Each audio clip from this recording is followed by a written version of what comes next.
kalian. Pertama, apakah hukuman ini dapat mendisiplinkan anak?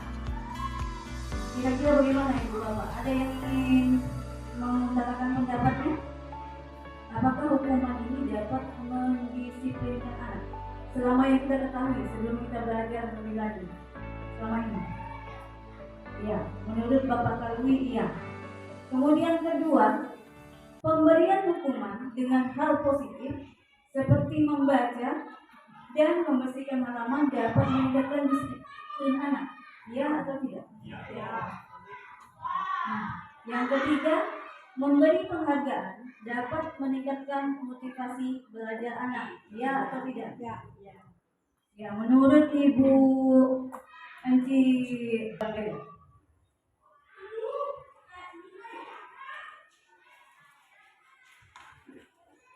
Terima kasih atas kesempatan. Saya coba memberikan contoh sama kelas itu. Kalau ada anak yang malas menulis misalnya, dia bukan tidak tahu menulis, tapi dia malas. Untuk memberikan motivasi, biasanya saya akan memberikan hadiah.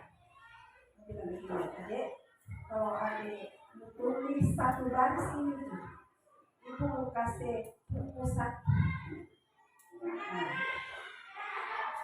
Itu menjadi motivasi bagi anak untuk menulis supaya dia mendapat buku. Terima kasih.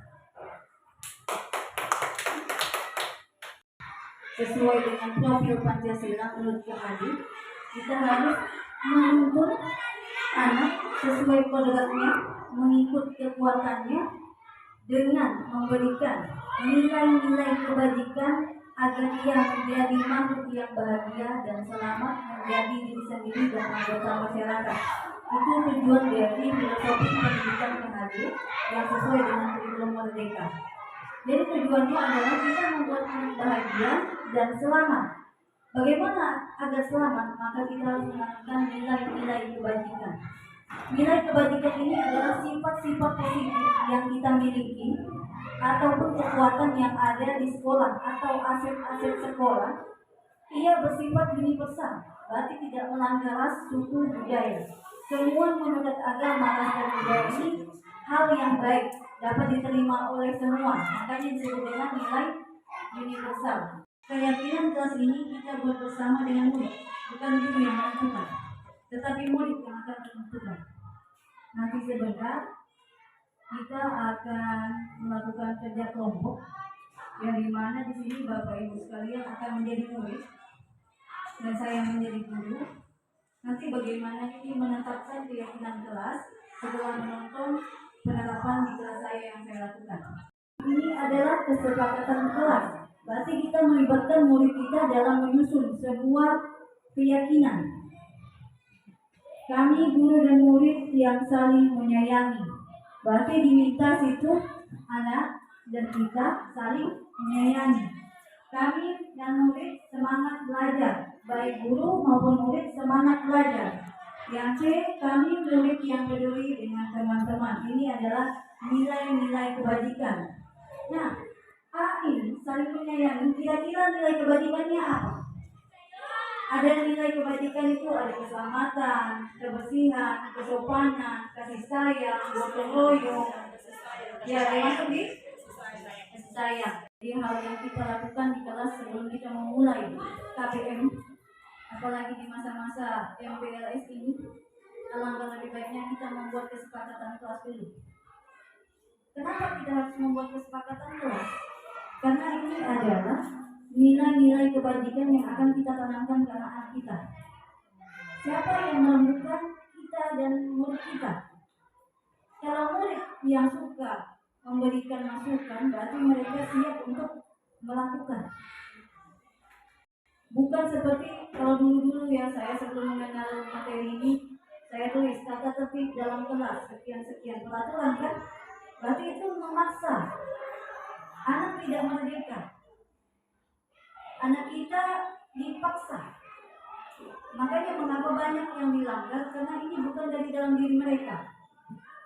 Sekarang kita mulai untuk ibu kelas 1 dan 4, kita mulai Bagaimana membuat keyakinan kelas di kelas supaya hal ini dapat masuk langsung di hati mereka. Bukan kita yang memaksakan, karena ini keyakinan kelas anak-anak yang membuatnya. Yang guru harus lakukan dalam kelas dan apa yang guru tidak boleh lakukan dalam kelas. Ini minta dari anak, dari murid kita. Kemudian kita juga meminta kepada mereka apa harusnya murid lakukan di kelas dan apa yang tidak boleh murid lakukan. Contoh di sini yang mereka tulis, ini anak-anak yang menuliskan, guru harusnya kata mengajar. Jadi mereka minta guru harusnya mengajar. Guru harusnya bukan memukul siswa, itu mereka itu yang menulis. Coba yang minta. Kemudian guru harus menjelaskan materi kata. Kemudian kedua, guru harus mengajar perilaku yang baik. Jangan mengajar yang tidak baik. Umpama contoh, guru memaki, kan?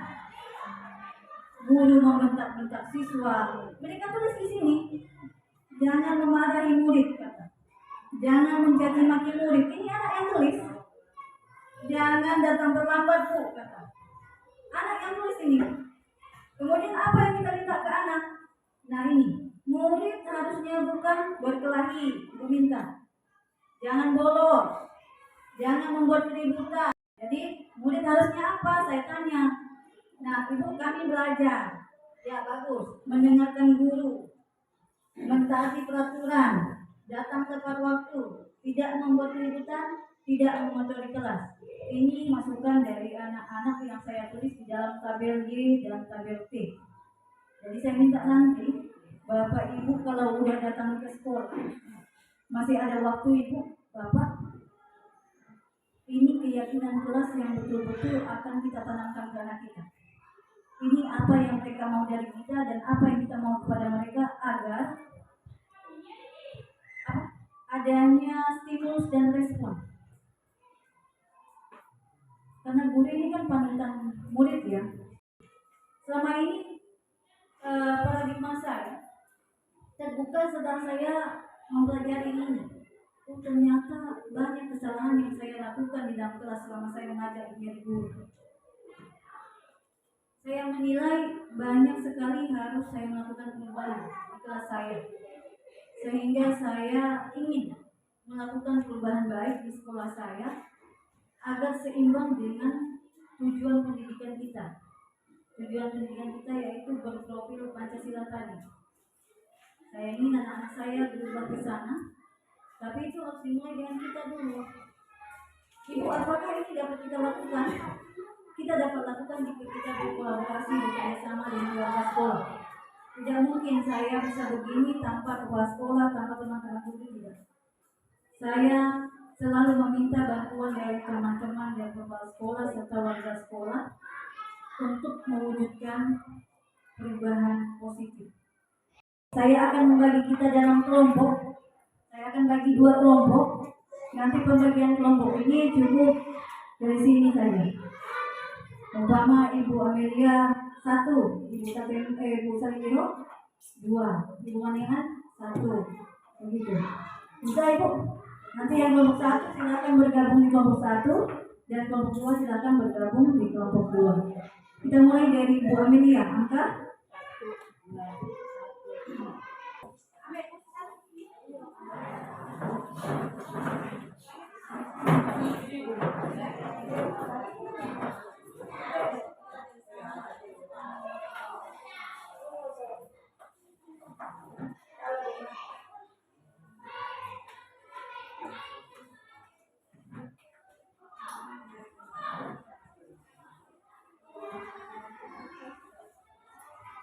Nanti kita pertama akan membuat 10 keyakinan kelas. 10 keyakinan kelas itu tadi contohnya pertama berdoa, sopan santun, ramah, disiplin, tepat waktu. Silahkan Ibu Bapak Guru membuat kata-kata nilai-nilai keyakinan. Nanti Bapak Ibu silahkan menempel di pojok sini. Di sini ada keyakinan kelas.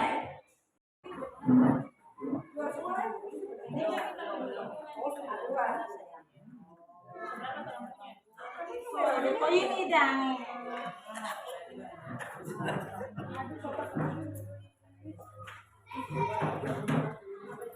Jujur. Jujur, berani, saling menghargai. Bisa kan Ada apa itu? menyayangi, saling menghargai.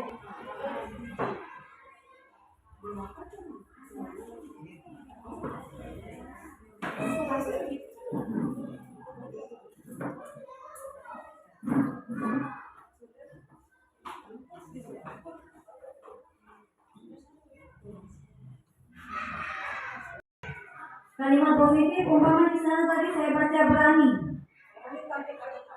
Berani, murid berani tampil di depan. Itu di kalimat. Iya. Iya. Murid kreatif dalam membuat hastakarya. Boleh. Murid tertib. Murid menghargai satu dengan yang lain. Nah, itu kalimat positifnya. Iya. Warna lain. Warna lain. Silakan tulis pakai pen jika spidol tidak dapat dilihat. Silakan teman-teman, kalau sudah silakan ditambah atau ditempel.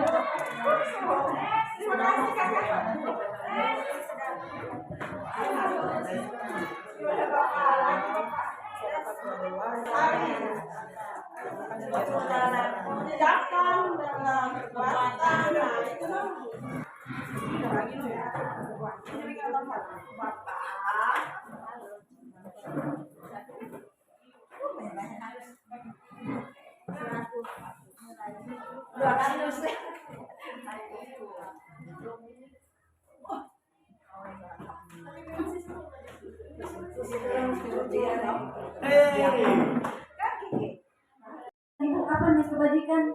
Kita akan membaca dari tadi keyakinan kelas. Umpamanya di sini ada, saya baca ya.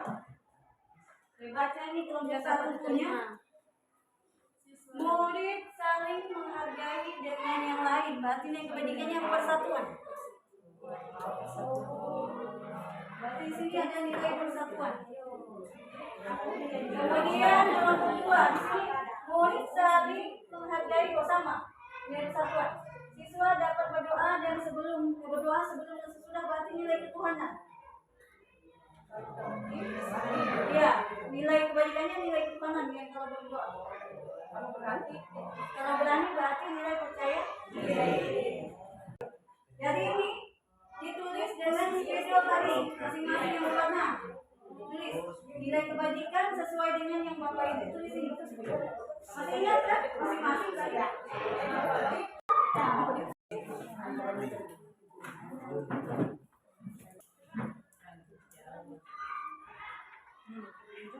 Persatuan, peduli, percaya diri, dan jujur. Everyone's watching, you know it's serious, we're getting closer, this isn't over. The pressure's on, you feel it, but you got it all, believe it. When you fall, get up, oh, and if you fall, get up, Tamina, mina, sangalewa, cause this is Africa. Tamina, mina, waka, waka, Tamina, mina, sangalewa, this time for Africa. Kita masuk di pembuatan tabel Y dan tabel T. Nah, kita akan meminta Bapak Ibu sekalian akan menulis tabel Y dan tabel T. Di tabel Y ini yang terlihat, terdengar, dan perilaku. Contoh di sini tadi saling menghargai dengan teman yang lain. Berarti yang terlihat adalah ia berteman dengan siapa saja. Yang terdengar adalah aku senang berteman dengan siapa saja. Nah, itu yang kita dengar. Kemudian perilaku selalu bekerja sama dengan teman-teman di dalam kelas. Itu yang kita terapkan di tabel Y. Tabel Y ini diterapkan dari tadi Bapak Ibu. Kalimat positif ini. Kalimat positif yang sudah ditulis akan kita tuangkan di tabel Y dan tabel T. Jadi saya meminta kelompok 1 cukup 2 orang, kelompok 2 orang. Jadi silakan pilih kalimat positif apa yang dituliskan. Nanti terlihatnya seperti apa. tampaknya seperti apa, terdengarnya bagaimana, perilakunya apa begitu. Ini, perhatikan di sini. Tabel yang terlihat saat kita memulai doa sebelum sesudah, yang terlihat adalah berdoa bersama-sama. Kemudian yang terdengar, ya Tuhan, hari ini kami akan belajar, maka itu yang terdengar. Kemudian apa perilakunya? Tutup mata dan lipat tangan. Apakah aku bisa membantumu? Ini pensil aku pinjamkan. Ya. Dan kalau dari perilaku memberikan pensil pada temannya. Tapi yang terlihat adalah mereka saling membantu.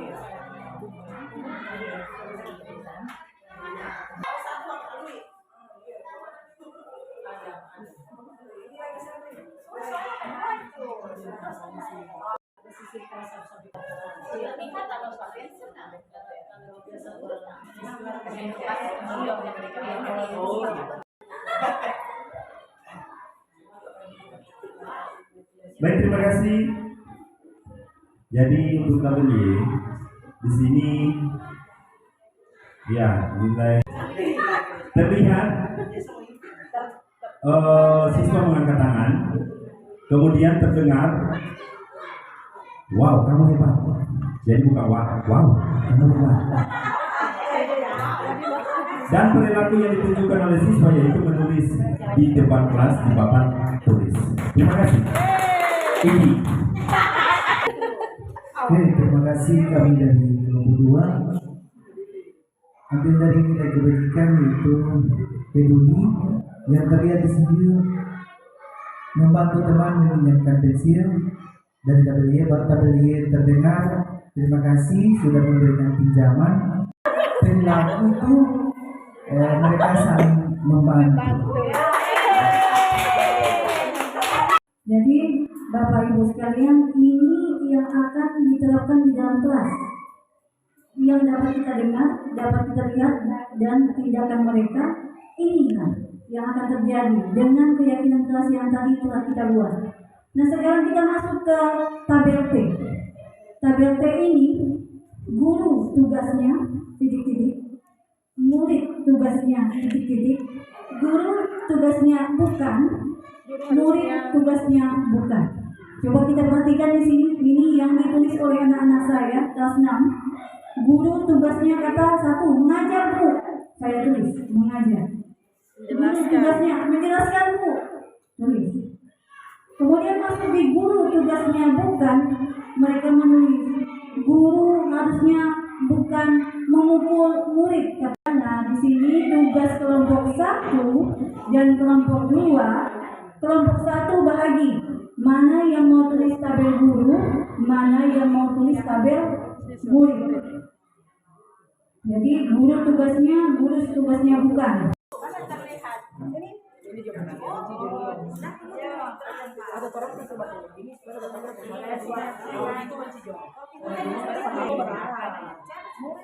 Saya akan membacakan. Guru tugasnya mengajar menjadi panutan atau teladan. Murid tugasnya belajar mendengarkan guru. Nah, seorang guru tugasnya bukan menggunakan HP di saat mengajar, berbicara yang tidak sopan, memakai pakaian yang tidak sopan dan tidak rapi. Guru tidak boleh memaki anak-anak. Sama ini, bermain saat HP KBM boleh. Murid tugasnya bukan berkelahi, membuat guru marah-marah, mengejek teman, mengambil barang-barang teman tanpa seizin pemiliknya. Jadi di sini anak-anak diajarkan jujur, tidak pencuri. Motivasi adalah dorongan seseorang melalui stimulus agar orang tersebut melakukan apa yang diinginkan. Motivasi ini dapat berupa ekstrinsik dan intrinsik. Kalau ekstrinsik berarti motivasi dari luar, contoh dari teman dekat, dari guru, dari kepala sekolah, itu ekstrinsik. Tapi kalau intrinsik adalah motivasi dari dalam murid sendiri. Penghargaan. Penghargaan ini adalah sesuatu kata atau barang yang diberikan pada kita jika kita membuatkan sesuatu hal yang baik. Ibu, menurut dia ini tidak bisa mendisiplinkan anak. Penghargaan ini dapat membuat anak yang lain iri. Jika kita memberikan peringkat kelas, maka di IKM ini tidak ada peringkat kelas. Karena hal ini akan menciptakan karakter kecemburuan pada anak yang tidak bisa dan tidak mampu. Padahal anak kita masing-masing punya kecerdasan yang berbeda-beda. Reward atau hadiah itu boleh kita lakukan asal tepat waktunya. Kalau tiba-tiba dia membuat perilaku yang baik, langsung berikan aplaus atau tepuk tangan, nah kamu hebat, langsung begitu, itu penghargaan. Tapi bukan penghargaan yang nanti ke depan, seperti kenaikan kelas baru dikasih hadiah. Ini akan membuat kecemburuan pada anak. Penghargaan tidak dibolehkan dalam konteks itu. Kebutuhan dasar manusia pertama yaitu kebutuhan diterima atau disayangi. Yang kedua, penguasaan. Yang ketiga, kebebasan. Yang keempat, kesenangan. Yang kelima, kebutuhan survival atau kebutuhan dasar hidup, bertahan hidup. Selaku manusia akan senang sekali jika kita diterima dan disayangi dan diperhatikan oleh orang lain. Itu kebutuhan yang sangat dasar. Yang kedua, kebutuhan penguasaan. Kebutuhan penguasaan ini adalah kita diakui. Oh, bapak kamu hebat dalam mengajar. Kita akan senang. Oh, anak kami Romi ini bagus dalam belajar. Itu diakukan. Kebutuhan penguasaan ini penting bagi anak. Dalam kegiatan KBM yang kita berikan ke anak-anak, hendaknya harus tadi, seperti contoh tadi kita SBD tadi, sedang guru-guru saja senang, apalagi anak-anak. Tapi kalau telah menonton saja mengajar, tidak ada speaking, anak akan bosan. Dan jika bosan, materi yang kita berikan tidak akan masuk. Kebebasan. Kebutuhan kebebasan ini hendaknya kita menanamkan ke murid-murid kita. Mereka bebas untuk memberikan pendapat apapun. Mereka bebas mengkreasikan apapun. Mereka bebas untuk berimajinasi apapun. Kita sebagai guru tidak boleh memotong atau menganggap kita lebih paham. Tidak. Seandainya begini. Bertahan hidup. Bertahan hidup ini adalah lihat mereka kebutuhan makan, sandang, pangan, papan, itu sangat penting.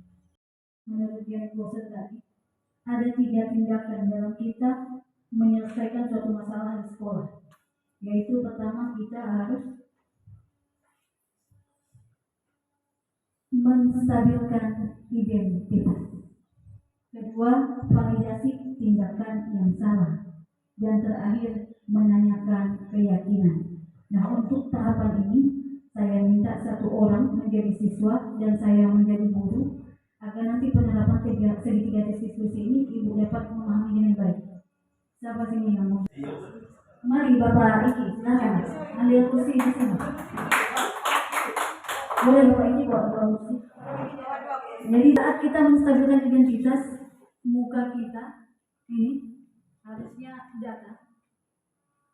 Bicara dengan formal, ini yang harus kita lakukan. Iki, apa kamu tahu kenapa dipanggil ke sini?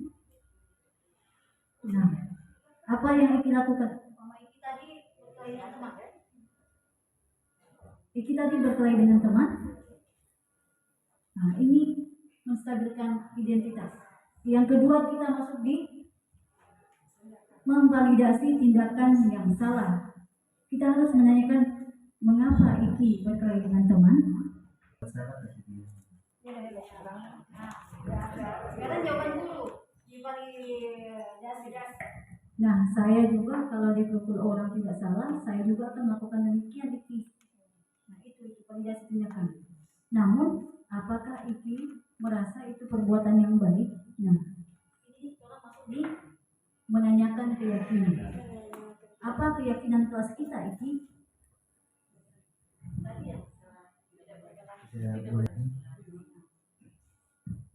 Ini menanyakan keyakinan. Sekarang Iki, kira-kira apa solusi atau jawaban agar masalah ini tidak terjadi lagi. Apa yang Iki lakukan agar hal ini tidak terjadi lagi?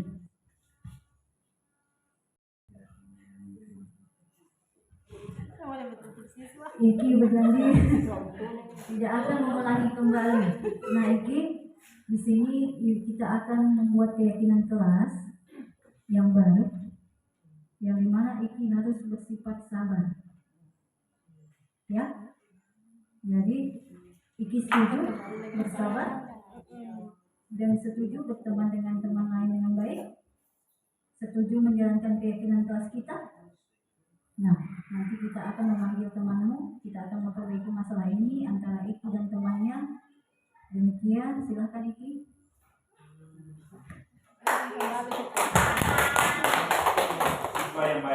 Ini segitiga restitusi. Sebagai seorang murid, pertama kita menstabilkan identitas tadi. Menstabilkan itu maksudnya kita menanyakan kesalahan apa yang ia sadari. Yang kedua, kita validasi tindakan yang salah, maksudnya kita bukan juga menyetujui, tapi kita, oh iya, ibu dulu waktu sekolah juga begitu. Atau, oh enggak apa-apa, semua orang pernah melakukan kesalahan. Oh iya, enggak apa-apa, semua orang tidak ada yang sempurna. Itu kata-kata saat validasi tindakan yang salah. Kemudian terakhir kita akan menanyakan keyakinan kelas, kita berikan lagi ke anak. Bagaimana kamu memperbaiki masalah ini? Pertama mungkin dia meminta maaf dengan temannya. Yang kedua harus bersifat sabar dan bersabar. Dan berjanji tidak akan mengulangi kembali. Nah, itulah yang kita harus lakukan di sekolah kita. Silakan Bapak Ibu men-checklist dan memberi nama umpan balik bagi saya. Nah, teman-teman sekalian, saya minta maaf dan berterima kasih banyak sekali pada teman-teman hari ini yang sudah hadir memenuhi undangan saya, karena ini adalah tuntutan dari tugas calon guru penggerak. Jadi saya harapkan dengan ini saya berbagi, Bapak Ibu bisa menerapkan di kelas masing-masing. Demikianlah, mungkin ada penyampaian dari Ibu pengawas, dipersilakan.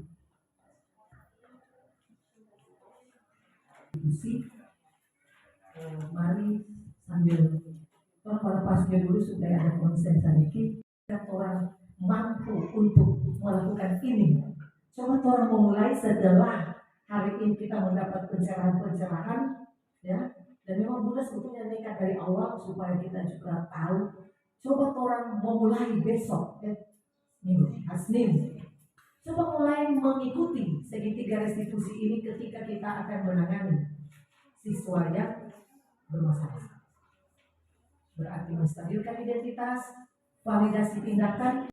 Semoga bukan Ibu Nur yang hari ini, selanjutnya masih banyak calon-calon yang di luar yang senior, yang sudah kita soto, tapi yang muda-muda kiranya akan ada motivasi baik hari ini ketika berbagi praktik yang baik, dan itu hal-hal baik yang ada pada Ibu Guru Nur. Apa yang kurang tentunya tidak perlu ditiru, yang baik itu diambil menjadi pengalaman dalam kegiatan pembelajaran teman-teman. Tuhan memberkati kita semua. Shalom. Nah, acara terakhir kita akan foto bersama. Nah, kepada Ibu pengawas dan teman-teman guru, nanti setelah mengisi umpan balik bagi saya, silahkan tulis di keterangan itu, umpama ada kekurangan apapun, silahkan tuliskan saja di kotak itu, karena itu akan jadi bahan perbaikan saya, refleksi saya dalam aksi nyata ini.